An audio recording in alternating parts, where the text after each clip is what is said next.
Hello friends, मेरा नाम है मैनी और मेरा नाम है वीरू। और आप सबका स्वागत है इस चैनल में। आज भाई एक बड़ा मजेदार टॉपिक हम डिस्कस करने वाले हैं।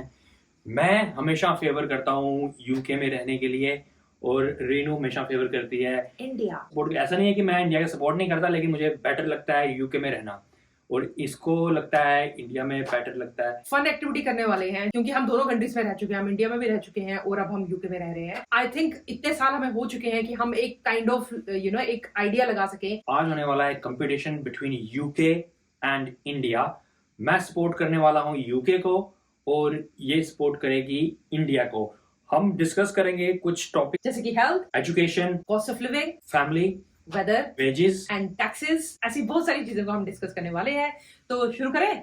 बिल्कुल। और मुझे पता है मैं ही जीतने वाली हूँ, फिर भी अगर ये कॉम्पिटिशन करना ही है तो कर लेते हैं, ठीक है। जो भी यूके से देख रहे हैं ना, उनके लिए डोंट वरी, मैं यूके को जिताऊंगा। यूके से देख रहे हैं वो लोग, इंडिया के ही लोग हैं, तो वो कहीं ना कहीं दिल से इंडियन ही है, तो इंडिया को ही जिताएंगे। बहुत ही फन एक्टिविटी है। इसमें ऑनेस्टली हम जस्ट अपना ओपिनियन दे रहे हैं, जो हमारे एक्सपीरियंसेस हम वो शेयर कर रहे हैं। शायद आपके डिसीजन मेकिंग में हेल्प कर सके। अगर आप इंडिया हैं और आप यूके आना चाहते हैं, अगर आप यूके हैं और इंडिया जाना चाहते हैं। तो सबसे पहले बात करते हैं भाई एजुकेशन सिस्टम। एजुकेशन यूके में फ्री है। प्राइमरी क्लास से लेके सेकेंडरी क्लास तक एजुकेशन टोटली फ्री है और कॉलेज और यूनिवर्सिटी में भी गवर्नमेंट फंड करती है, स्कॉलरशिप देती है और इंटरेस्ट फ्री लोन देती है। तो मेरे ख्याल से education wise UK is for better than India. Well, India में ऑब्वियसली एजुकेशन महंगी है, नो डाउट। और मुझे लगता है इसीलिए बहुत सारे लोग जो हैं वो हायर क्वालिफिकेशन के लिए आजकल इंस्टेड ऑफ इंडिया में अपनी हायर एजुकेशन परस्यू करने की जगह वो बाहर कंट्रीज में आ रहे हैं, जैसे यूके, कनाडा। मतलब आपको एक एक्सपोजर मिलता है। मगर हम इंडिया की बात, कनाडा की बात नहीं कर रहे, इंडिया लेकिन ऑब्वियसली मतलब इंडिया में एजुकेशन का लेवल बहुत अच्छा है, नो डाउट। इंडिया में बहुत अच्छे रिनाउंड स्कूल्स हैं, आईआईटी हमारे जो है वहां से स्टूडेंट्स निकल के कहाँ जा रहे हैं। लेकिन अगर कंपैरिजन करना हो इंडिया यूके में तो ओके, ठीक है, आई will give you one on that, because अगर कंपैरिजन करें तो कंपैरिजन हो रहा है यहाँ पर फ्री एजुकेशन का। हाँ, तो आई थिंक इसमें UK is better, because India में एजुकेशन स्कूल्स बहुत महंगे हो गए हैं। Okay, so 1-0 UK is leading. Okay, the second thing जिसके बारे में हम डिस्कस करने वाले हैं वो है फैमिली। ओके। सो यूके में तुम अपने पेरेंट्स को नहीं ला सकते मनप्रीत, राइट? तुम्हारी मम्मी का है, तुम्हारे पापा का है, तुम्हारे रिलेटिव्स का है, तुम्हारे भाई, everybody is back home. I think मैं इस डिस्कशन को शुरू होने से पहले ही अपना केस सरेंडर कर, क्योंकि यूके इस मामले में थोड़ा सा पीछे है और एज कंपेयर टू इंडिया। हमारे केस में हमारी फैमिली सारी इंडिया। इसमें कौन विनर है? ठीक है, India. Okay, yes, we Indians are the winner, क्योंकि हमारी फैमिली इंडिया में है। जो प्यार, एक फेस्टिवल सेलिब्रेट करने का जो मजा है वो अपने देश में है। सो कभी मैं भी ये सोचता हूँ, यहाँ पर जैसे दिवाली होती है और भी फेस्टिवल्स, बैसाखी होती है, तो यहाँ पर मनाते हैं बैसाखी दिवाली, लेकिन वो माहौल नहीं होता नहीं है जो इंडिया में है, आता है। ओके ओके, चलो, अब हम अभी तक ड्रॉ है, तो अब नेक्स्ट चीज जो है उस पर चले। राइट, तो नेक्स्ट चीज है वेजेस। सो अगर वेजेस की बात करें तो इंडिया में भी वेजेस इस टाइम बहुत अच्छे हैं, बहुत अच्छी वेजेस पे लोग हैं। वेजेस की बात हम करेंगे एंट्री लेवल वेजेस, ठीक है। उस लेवल की वेजेस के जैसे मतलब कोई एक फ्रेशर है, एक ग्रेजुएट होता है, उसकी wages as compare to UK, इस पे हमारी डिबेट होने वाली। तो ठीक है, इंडिया में कंपटीशन भी तो बहुत ज्यादा है, लोग भी तो बहुत ज्यादा है ना, तो फिर ऑब्वियसली वहां पे वेजेस थोड़े कम है यूके के कंपैरेटिवली। बट ऐसा नहीं है, लेकिन आज इंडिया में अभी आप देख सकते हो लोग बहुत अच्छी सैलरीज पे हैं। तो हाँ, एंट्री लेवल के हिसाब से आई वुड से यूके को नंबर मिलना चाहिए, बिकॉज एंट्री लेवल के हिसाब से इंडिया में वेजेस कम है यूके के कंपैरेटिवली। अगर यहाँ पर यूके में एक ग्रेजुएट अपनी फर्स्ट जॉब भी लेता है, तो मिनिमम सैलरी जो एक ग्रेजुएट लेवल की सैलरी होती है वो होती है तकरीबन 25,000 पाउंड से 30,000 पाउंड तक उनकी स्टार्टिंग वेजेस होती है एक अच्छी रेप्यूटेड कंपनी में। तो जो कि तकरीबन 30 लाख 25 लाख साल का पैकेज हुआ है इंडिया का। फ्रेशर के लिए यूके स्टार्ट पॉइंट बड़ा अच्छा है। हाँ, तो ठीक है, तो इसमें तेरे को पॉइंट मिला तो हो गया यूके 2 इंडिया 1। ओके, उसके बाद आगे कोई बात नहीं, हम नेक्स्ट पे चलते हैं। उसके बाद नेक्स्ट है cost of living. Okay, so cost of living में clearly India is winner. India में you can afford, like even अगर आप एक छोटी सिटी में रह रहे हो, 40-50 हजार रुपए भी अगर आप महीने की इनकम है, तो आप एक अच्छी डिसेंट लाइफ इंडिया में जी सकते हो। आप मेड भी रख सकते हो, आप हर हफ्ते मूवी देखने, रेस्टोरेंट में खाना खाने भी जा सकते हो, तो बड़ी अच्छी डिसेंट लाइफ आप जी सकते हो। लेकिन यही अगर 400-500 पाउंड यूके में आप कमा रहे हो तो क्या कर सकते हो मनप्रीत आप उसमें? लेकिन नहीं, ये तो है, यहाँ पर कॉस्ट ऑफ लिविंग यूके में काफी ज्यादा है, तो मिनिमम आपको खाना पीना एवरीथिंग बहुत ज्यादा एक्सपेंसिव है इंडिया के कंपैरेटिवली। तो इस चीज में clearly who is the winner?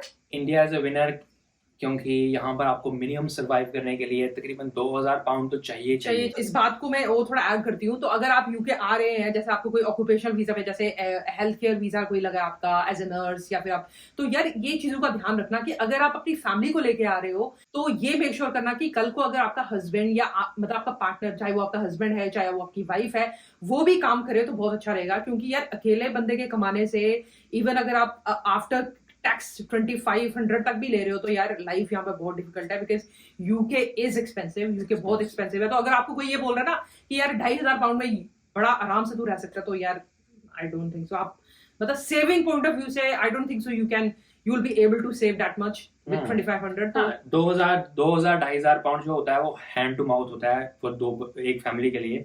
मगर लेकिन अगर दो कमा रहे हैं तो then you can also save at the same time. तो तो इसमें लेकिन who is the winner? India is the winner. India is the winner. So क्या स्कोर चल रहा है? 2 ईच? Yeah, 2 each. अभी मतलब टाई चल रहा है फिलहाल। अभी टाई चल रहा है। उसके Okay. बाद नेक्स्ट चीज है वेदर।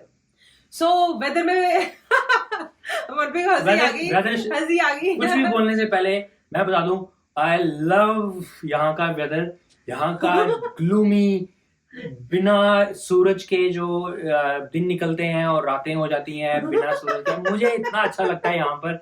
इसके लिए आई सपोर्ट यूके। हाँ, ये सबसे बड़ा झूठ है जो मुझे लगता है यूके का पहला आदमी बोल रहा है। यूके से सबसे ज्यादा जो लोग मूव हो रहे हैं दूसरी कंट्रीज में, उसका सबसे बड़ा रीजन है, वन ऑफ द रीजन है कॉस्ट ऑफ लिविंग, लेकिन सबसे बड़ा रीजन जो है वो है वेदर। यूके का वेदर बहुत ही ज्यादा ग्लूमी एंड डिसअपॉइंटिंग है।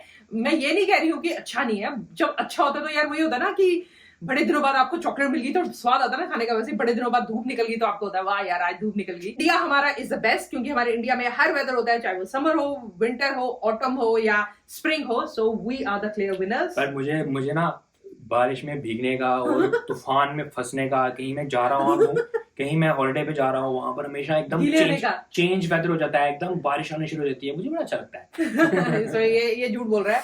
तो या इसमें इंडिया इज द विनर। सो अभी हम हैं 3 and 2। Okay, I will give you that point. Okay, so next 3-2 मतलब यूके अभी पीछे चल रहा है। अगला पॉइंट मैं रखता हूँ सोशल सिक्योरिटी। यूके में सोशल सिक्योरिटी काफ़ी ज़्यादा है। अगर कोई जॉब नहीं कर रहा उसको गवर्नमेंट बेनिफिट्स देती है, उसको जॉब सीकर अलाउंस देती है इन टर्म्स ऑफ पैसा।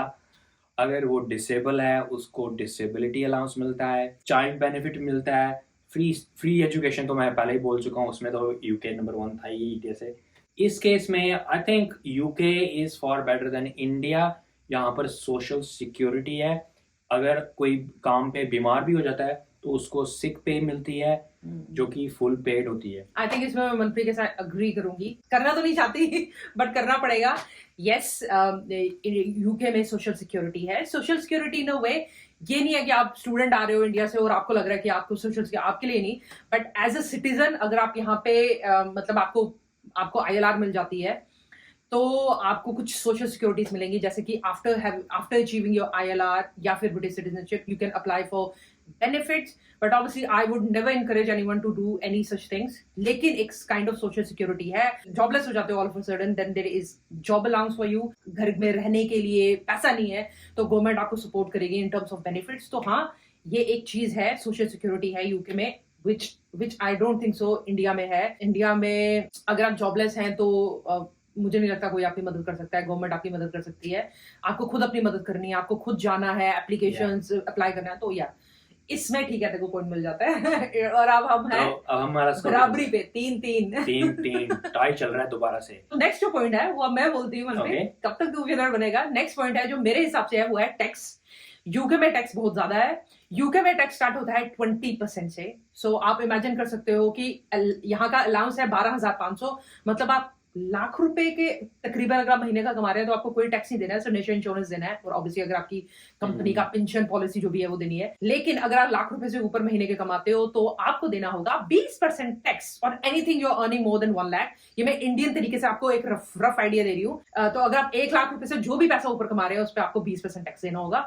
मुझे थ्रेशोल्ड इंडिया पता नहीं है, लेकिन मुझे ये पता है कि इंडिया में टैक्स शुरू होता है 5% पे। सो यूके में स्टार्ट होता है 20% से और इंडिया में स्टार्ट होता है 5% से। तो इंडिया में टैक्स यूके के कंपैरेटिवली कम है। थोड़ा कंट्रोवर्शियल है क्योंकि यूके में अप टू 45,000 पाउंड्स तक आपका 20% टैक्स कटता है, जो कि 45 लाख रुपया हो। और अगर सेम सैलरी पे अगर 45 लाख रुपए पे इंडिया में हो तो ज्यादा टैक्स पे करेगा क्योंकि उसकी जो थ्रेशोल्ड है। यार हमें इंडिया के बारे में इतना ज्यादा पता नहीं है। मतलब अभी का जो रीसेंट टैक्सेशन सिस्टम है इंडिया का, अगर आप में से कोई ये वीडियो देख रहा है जो इंडिया से देख रहा है तो प्लीज यार हमें बताना कि इंडिया में टैक्स ज्यादा है या यूके में टैक्स ज्यादा है। लेकिन जितना मैंने स्टडी की रिसर्च किया मुझे लगता है कि यूके में टैक्स इंडिया के कंपैरेटिवली ज्यादा है। सो ये पॉइंट ना ही इंडिया को मिलेगा ना यूके को मिलेगा। नहीं हमें मिलेगा। क्यों? क्योंकि अभी ये इन्फॉर्मेशन क्लियर नहीं है। इसका टैक्स ब्रैकेट जो है शुरू होती है, इनिशियल टैक्स ब्रैकेट जो शुरू होती है उसमें तो we are clear winners because India में 5% से टैक्स सिस्टम शुरू होता है 5% से और यूके में स्टार्ट होता है 20% से। So we are the clear winners. Okay, I will give it to you. लेकिन मैं ये गेम जीतूंगा क्योंकि मेरे पास और एक है जो पॉइंट जो यूके बेटर होगा। कैसे? तो भाई यहाँ से आप मनप्रीत अब अपना आखिरी जो वेपन है वो यूज कर रहा है, छुपाया हुआ। क्या अभी हमारा स्कोर क्या चल रहा है? 4-3। हाँ ओके, मेरे पास एक है जिसमें मैं टाई कर सकता हूँ। यूके में अगर आप हैं तो यहाँ से आप यूरोप इजीली ट्रेवल कर सकते हो और इंडिया से आप यूरोप ट्रेवल नहीं कर सकते ज्यादा इजीली। तो वहां पर आपको आपका काफी एक्सपेंस होता है। यहाँ पर टिकट्स बड़ी सस्ती टिकट्स हैं, यहाँ पर आप पूरा यूरोप आराम से देख सकते हो। तो इस मामले में यूरोप घूमने के मामले में मैं यूके को वैसे तो इंडिया से भी हम बहुत सारी कंट्रीज घूम सकते हैं जो हम यूके से नहीं घूम सकते। कि बाली, मालदीव्स, सिंगापुर, मलेशिया आप इंडिया से जा सकते हैं क्योंकि इंडिया के बड़े क्लोज है। लेकिन अगर हम पैसों के कंपैरेटिवली टिकट्स के कंपैरिजन करें तो ऑब्वियसली मुझे लगता है यूरोप ज्यादा सस्ता, यूरोप जाना यूके से ज्यादा सस्ता है। और बाली और उसकी कंपैरिजन हो रहा है, ये कंपैरिजन हो रहा है यूरोप ट्रेवल का। इसलिए यूके से यूरोप ट्रेवल आप इजीली कर सकते हो और कॉस्ट इफेक्टिवली कर सकते हो, इंडिया से नहीं कर सकते। ठीक है, okay, I will give you on that. ठीक है। तो हो गया हमारा 4 ईच। चाहे हम जितना भी बोले जितना भी करें बट कुछ चीजें यूके की अच्छी हैं और कुछ चीजें इंडिया की अच्छी हैं, बट ऑल इन ऑल हमारे लिए हमारा देश ही विनर है। क्योंकि यार जिस देश से आप जुड़े होते हो, जिस देश की मिट्टी से आप जुड़े होते हो, ऑब्वियसली वो आपके लिए हमेशा एक खास जगह रखता है, चाहे आप दुनिया के किसी भी कोने में हो। तो हमारे लिए और आई एग्री मनप्रीत के लिए भी India is a clear winner. However, there are few things जो यूके में अच्छी हैं। तो यार अच्छी चीज को अच्छा बोलना मुझे नहीं लगता कुछ गलत है और इंडिया में जो हमारी अच्छी चीजें हैं वो अच्छी हैं और उसको बोलना भी कोई गलत नहीं है। तो ये थी हमारी आज की वीडियो और ये था हमारा आज का एक कंपैरिजन जिसमें टाई हुआ है। सॉरी यूके वालों, मैं यूके को जिता नहीं सका, लेकिन हमारी नजर में दोनों विनर हैं और दोनों की अपनी अपनी इम्पोर्टेंस है। यूके की अपनी इम्पोर्टेंस है यहाँ पर, और इंडिया में ऑब्वियसली हम इंडिया में ही पैदा हुए हैं और बचपन पूरा इंडिया में बिताया है। तो हमारे लिए India will be always winner और जहाँ पर हम रह रहे हैं वो भी हमारा विनर है। तो आई होप ये आपकी छोटी सी एक फन एक्टिविटी आपको अच्छी लगी होगी। अगर आपका भी कोई थॉट है कि आप भी सोचते हो कि इंडिया बेटर है या यूके बेटर है, किस चीज़ में इंडिया बेटर है या किस चीज़ में यूके बेटर है, कमेंट्स पे लिखें और हमारे साथ शेयर करें। हाँ प्लीज जरूर शेयर करें ताकि हमें पता चले कि क्या चीजें अब इंडिया में अच्छी हो गई हैं या कुछ चीजें अगर हमने यूके की मिस कर दी है तो वो भी आप हमसे शेयर कर सकते हैं। और इसके साथ ही सब्सक्राइब जिन्होंने नहीं किया है तो please consider subscribing our channel. हर वीडियो में कुछ इन्फॉर्मेटिव बनाने की कोशिश करते हैं ताकि आपको हेल्प करे in making a decision whether you want to come to UK और नॉट। सो इसी के साथ आज की वीडियो खत्म करते हैं। आई होप आपको आज का कंटेंट अच्छा लगा होगा। Take care, bye bye.